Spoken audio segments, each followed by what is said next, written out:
So you don't become special, you become quite ordinary in that, as that new consciousness arises. It doesn't say, look at me.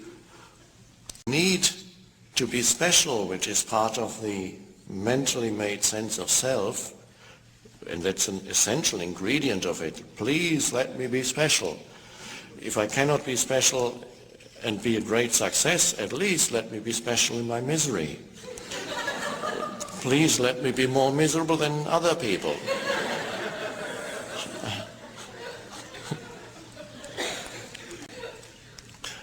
The need for specialness goes. It's wonderful. You can be quite... You don't need to be anybody in particular. You are the field of now. It's vast. It's alive. You are the spaciousness around phenomena. The need to stand out, to make an impression, isn't there.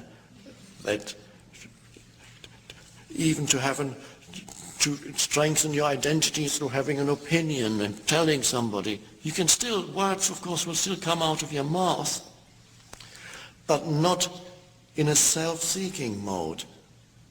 The need to be someone, look at me, that's the egoic need.